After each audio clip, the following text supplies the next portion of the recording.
안녕하세요. 화생방의 정지혜입니다. 오늘 대한화장품협회 송자은 부장님과 또 오늘 시간 마련해 네. 보도록 하겠습니다. 네, 안녕하세요. 화장품협회 송자은입니다. 네, 오늘의 주제는 보존제네요.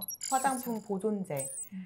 사실 조금 낯선 용어긴 한데 이 화장품 보존제가 뭐고 어떻게 사용해야 되고 또 왜 필요한지를 먼저 여쭤봐야 될 것 같아요. 네, 네. 일반적으로 이제 보존제라고 하면 이게 화장품에만 사용되고 있는 건 아니고요. 아, 네. 네, 식품이나 의약품이나 다른 제품에서도 다 음. 사용되고 있습니다. 그러니까 보존제라고 하면 그냥 쉽게 말씀드려서 미생물이 성장되는 것을 억제하거나 감소시키는 역할을 해서 네. 결국에 제품을 갖다 보호하는 역할을 합니다. 그러니까 화장품이라고 하는 것도 사용 중에 미생물로부터 오염이 될 수가 있거든요. 네. 그러니까 뭐 손에도 미생물 많잖아요. 그렇죠. 네, 손으로부터 찍어 발라서 사용하는 거니까 오염이 될 수도 있고, 아니면 공기 중에도 미생물이 있는데 오염이 될 수도 있고. 그래서 이 네. 보존제 역할이라고 하는 거는 네. 우리가 화장품을 사용하는 기간 동안에 안전하게 사용할 수 있도록 그 미생물로 오염된 것도 미생물의 성장을 갖다 억제하거나 감소시키는 역할을 하는 것으로 이해하시면 됩니다. 네. 네, 잠깐도 말씀해 주셨지만 이 화장품이 미생물의 오염이 될 수 네. 있다라는 것들을 좀 구체적으로 좀 알아보면은 어떠한 사례 때문에 그럴까요? 네. 가장 쉬운 거는 저희가 뭐 더운 여름철에 음식 네. 빨리 사용하잖아요. 이런 것도 다 이제 미생물 때문이죠. 그러니까 음. 미생물이라고 하는 것이 세균이나 곰팡이 같은 것이 네. 우리 생활 주변에 그냥 있는 거죠. 그렇죠. 사람의 피부 표면에도 있고, 그다음에 공기 중에도 있을 수 있고, 마시는 물에도 있을 수 있고, 네. 그다음에 식품에도 이제 이런 미생물들이 있을 네. 수가 있습니다.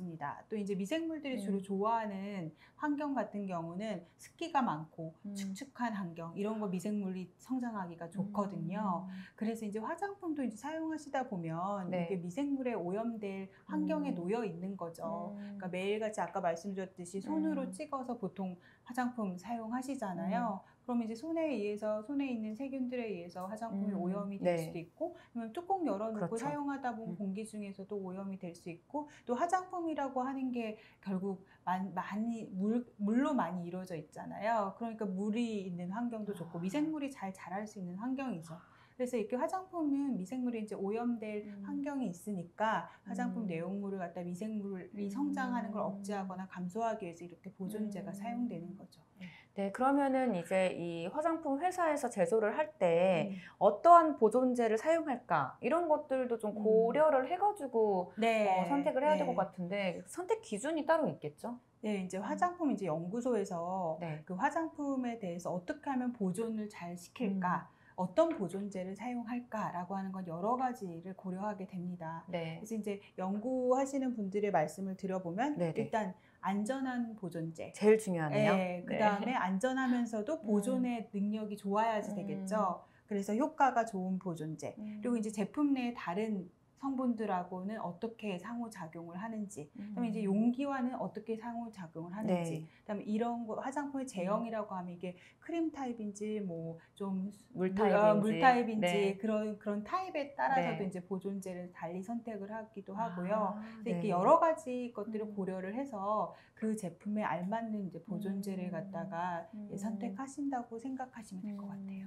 네, 그러면 이 보존제도 말씀해 주신 것처럼 다양한 종류가 있는데 그럼 보통 한 화장품에는 하나의 보존제만 사용이 되나요? 아니면 또 여러 개가 이렇게 혼합이 돼서 사용이 될 수도 있나요? 네네네. 보통 이제 하나의 보존제만 사용하는 경우도 있을 것 같고요. 근데 일반적으로는 이렇게 여러 가지 보존제를 혼합해서 사용하기도 합니다. 네네. 이제 그 보존제라고 하는 것 자체가 사실은 나타내는 화장품에서 나타내는 보존력도 다르고요. 그다음에 억제할 수 있는 미생물의 범주도 다릅니다. 그래서 쉽게 말씀드리면 네. 좀 어떤 보존제 같은 경우는 낮은 pH에서 더 효과적이고 아. 어떤 보존제는 낮은 pH에서는 효과적이지 않는데 더 높은 pH에서 효과적이고, 또 네. 어떤 보존제는 세균을 잘 보존을 하는데 뭐 곰팡이 같은 거는 보존력이 좀 떨어진다든지 또 그 반대인 경우도 있을 수 있고요. 그래서 결과적으로는 이렇게 여러 가지 이제 보존제를 갖다가 혼합해서 사용해서 그 제품 내에서 장점만을 해서 가장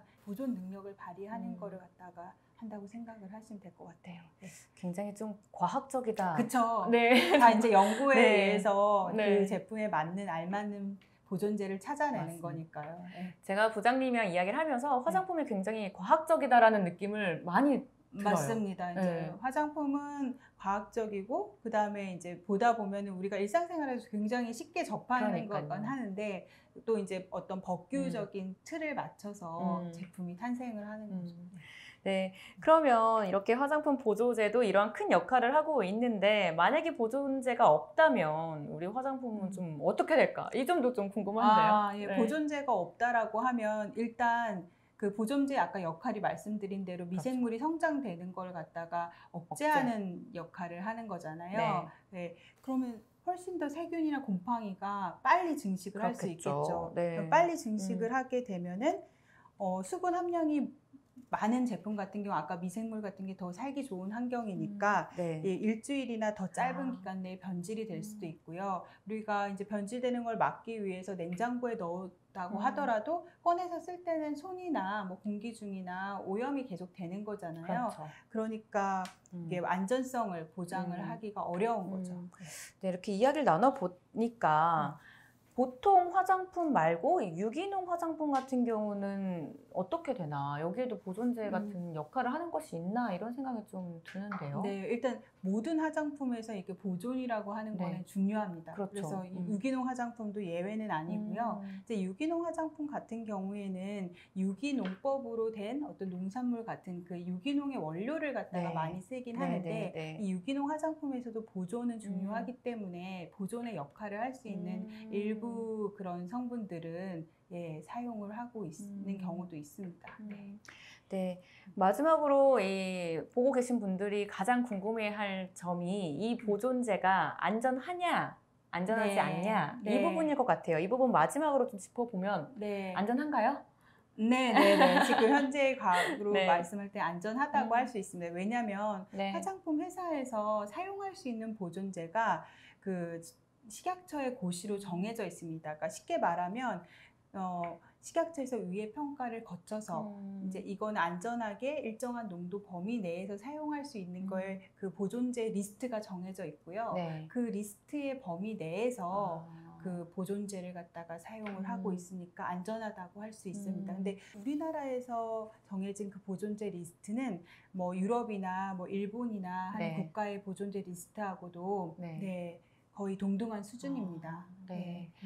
그러면 우리 소비자들이 더 믿고 활용을 해도 되겠네요. 네, 네. 네.